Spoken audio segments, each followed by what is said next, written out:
Assalamu alaikum warahmatullahi wabarakatuh. Mbote na bino ba mouré na ba moureze magazine information ya lingala facile yoka lokole mbote na ba polia ba FARDC ba JIR ba PCR ba commando na ba étudiant kasa pa bolela RTL Joa chaîne ya Gayar chaîne ya honorable ya Pembe Maboko Pembe Motema Pembe leader de l'air leader balobi les politiciens compétents infatigables la mokuse PCI. Merci na ba auto baza kolanda biso babito fongola basango na le manko ba été ba bongo ko beta ma prolongement ya un an ya sanction contre République démocratique du Congo pour na makamotali bongo ko somba ba arme moeto somba liso ezalité na niveau ya ONU kuna batelemela ki yango makasi balobi été bande komisuzo yoko ba pays lokola ya Russie ya Chine na 3 pays africains balobi ezali ko limiter RDC ba bongo silisa bitumba ya est ba se plaque na wata mukete mais boye ba été ba pays zaki tellement ebelé na mopanzi ya ONU wana tozaki bona ba pays o baboya ki balobi été RDC mo somba minduki ezalité ba pays lokola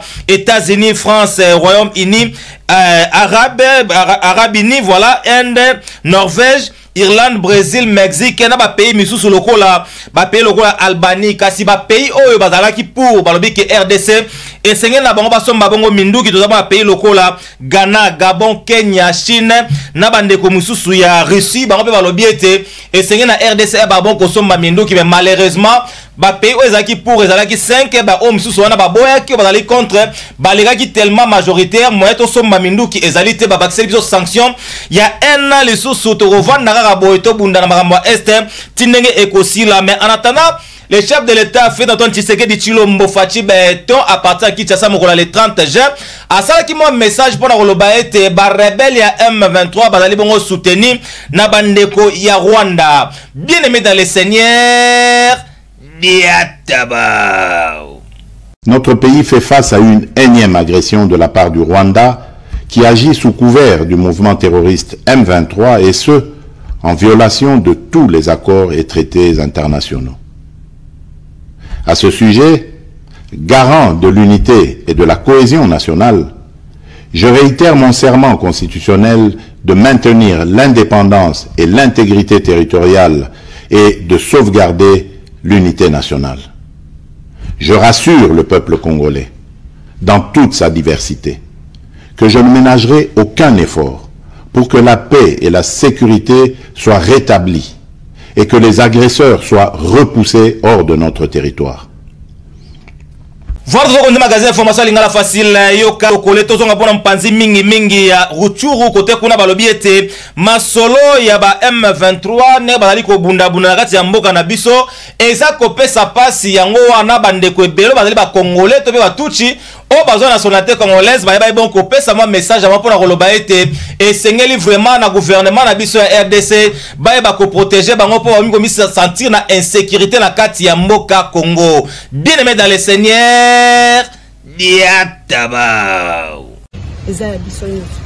mais chose étonnante ozomona kaka so ba moni biso na barabara to on dirait to tambola isulte so ba moni ka biso na barabara la Rwanda so ba moni on a face ya batoti Rwanda pourtant eza nyoso tout que aza Rwanda baniloti ke baza na Congo baza accepter eza lelo te ke ba opesa biso nationalité te ba pesa biso nationalité toza na nationalité depuis kala mais chose étonnante soki ka ba bandi bitumba on dirait biso nde to bandi on dirait biso nde toza ba promoteur pourtant eza faux toza awa pona ko yebisa gouvernement na biso ba yebi biso bien ngala ko lo bateke o ba gouvernement ba yebi biso te ba yebi biso bien ba yebi biso ke toza ba congolais à 100%. Pona nini siko to banda otambola na ko banga to banda otambola na barabara te on dirait to banda ka ko tambola na butu on dirait toza banyama on dirait toza so nini na ko benga biso na yebi kutu te ba ede biso ba pesa biso sécurité pourquoi batu nyonso toza ba congolais à 100% bino pe boyebi bino pe ba journaliste boyebi ba limbisa biso vraiment ba limbisa biso ba longola biso na makambo wana M23 toza M23 te eza tout cité qui aza M23 eza bongo te biso toza soutenir FARDC toza wana pona FARDC pourtant boyebi pe ke na FARDC toza na ba officier ebele mais batalaka bakambo wana te bamonaka biso na ke toza M23. Balobi libumu ezali na nzala eyebaka bon ko réfléchir malamu te yango wana bandeko basalaka bilanga na kati ya Congo bazali kolela na gouvernement na biso basunga bango mingi na sotala etali bongo ba produits chimiques to pe ba engrais chimiques parce que ba o bazalaka nango mingi kosalela ezali bongo ba info perso eza ko permettre bango te vraiment basala musala bo elongo bani. Bien aimé dans le Seigneur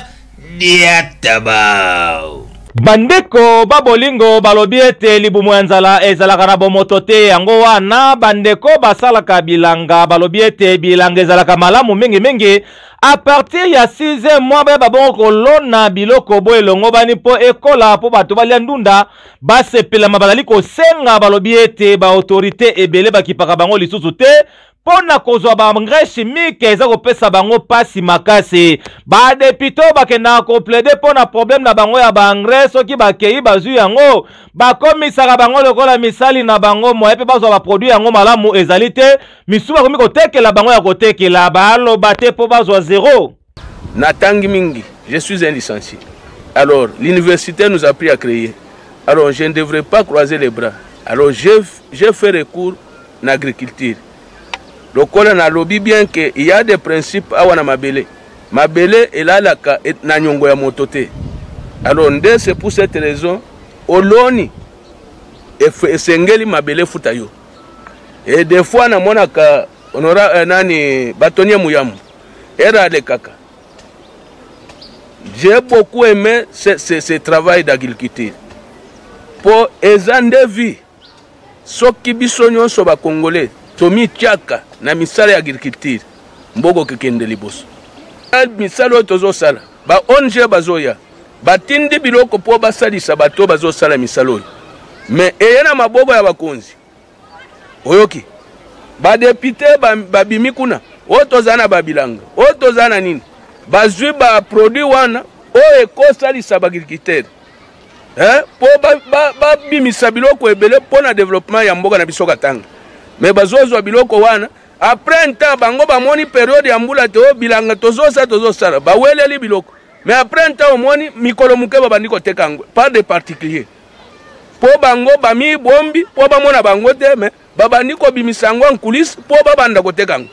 ce qui n'est pas encourageant. Alors biso lokolo kiti sur terrain omoni déjà musala ndenge tosali effectivement biloko oyo neti bibwabo awa na 6e mois ndonga esala malili ebimaka pamba te oyo ezosenga technicité makasi na expérience na mutu mayele esala po mayele nde richesse ndo omoni nazosala ka biloko oyo avant nalona biloko oyo omoni saka wana eza place wana eza terre noire po déjà na yebi 6e mois mabele nyonso eza malili makasi.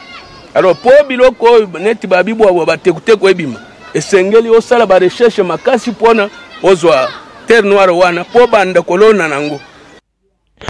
Ba autorité bayoki déjà ezalaka nde boyeboye ezalaka balobi ete soki toyebi kolona biso moko epa na biso te tokozala toujours dépendant na bandeko na biso ya Zambie yango za kosenga ete ba autorité basunga bandeko basala bilanga po permettre ba congolais mingi bazwa ata legimi ya kolia bijika twikisha. Dossier ya Kanyama Kasese bandeko ebele bazali kolela balobi akomi kokanga na ndenge ya désordre mingi baza ba serviteur mais ba se retrouva ki bongo na mopanzi ya Kanyama Kasese nde baza kosenga vraiment ba expliquer biso recrutement to kokanga bato bakanga na niveau nini et puis ba condition nini ba kokangela bato po ba chege ebele baza na ville ya Lubumbashi baza kokanga bango te mais bandeko bazali bongo ba responsable baza kokanga bango. Bien aimé dans le Seigneur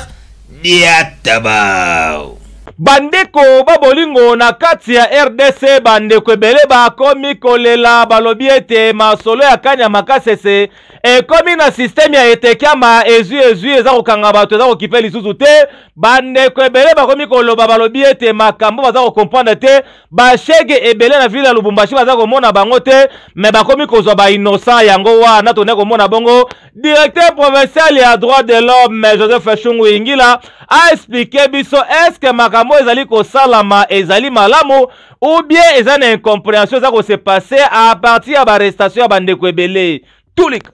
Mais là il faut yeba toza na période ni mboka na biso eza na période d'insécurité. Donc so toza na kati ya période d'insécurité, il faut koyeba ba makambo susu avant kobanda kobeta milolo pe ko condamner l'État. Kanya Makasi ezali projet pour le développement mboka na biso et pour na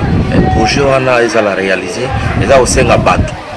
bazala wana po ba sala et projet wana ezala réaliser. Donc na moni mabete soki lelo gouvernement eza komema ba délinquant bato bazana misala te bato yo baza ko créer insécurité bakende ko misala pe lobi bazala ba responsable eza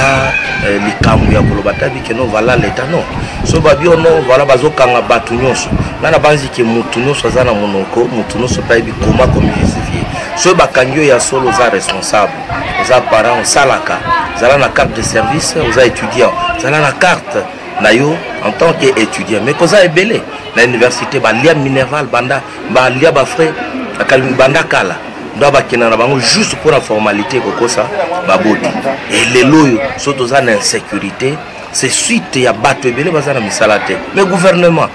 a lobby que non a créé misala pour être bato lo baza ba responsable ngana banzi ke toza na moment ya insécurité na moment insécurité tout le monde est suspect surtout tout le monde et les militaires et la police et la population ndo na moment wana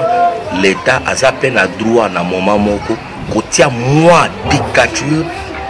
pour na kozongisa biloko na kati ya nzela mais na ko respecter pe ba droit ya bato nyonso ngana banzi que c'est ça au lieu ya ko critiquer je pense que loko ya liboso il faut toyeba que biso en tant que peuple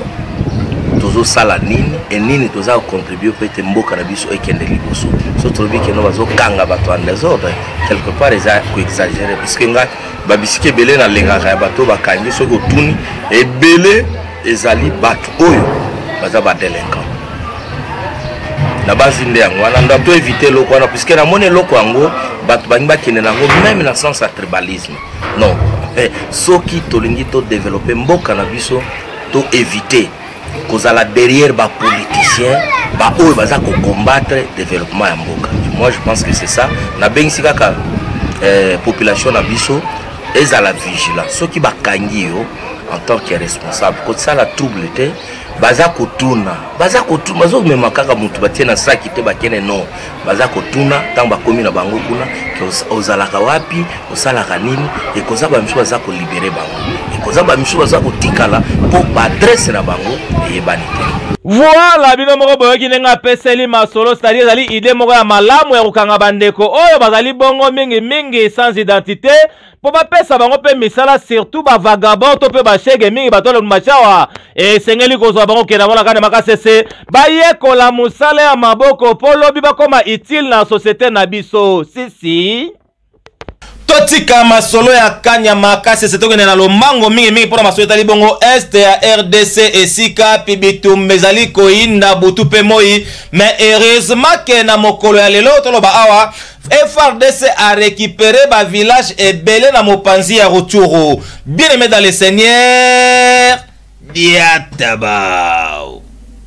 bandeko babolingo FARDC eloko ya makasi ezali ko continuer toujours ko botola ba village nyonso ezali ki bongo occupé et par ba rebelle ya M23 kasi boye ba ete na province ya Nord Kivu na territoire ya Rutshuru selon porte-parole des opérations Sokola et lieutenant-colonel Dike Kaiko Guillaume alobi ete côté kuna vraiment ba yebaki déjà ko botola ba village ebele o ezali na maboko ya ba rebengo ya M23 c'est-à-dire mingi na territoire ya Rutshuru eza bongo na ba village ebele o ezali na maboko ya ba rebelle et komi na maboko ya FARDC eloko ya makasi tozali na ba village lokola Kabindi, Sengerero, Kokwe, Garama, Ruvumu, Rutakara, Rutsiro, Bugusa, Tamungenga na ba village misusu ya ndenge na ndenge ezali bongo na regroupement ya Jomba kasi boza koyeba ete FARDC azali ko continuer ko bunda makasi pona roboto la bongo ba territoire nyonso tout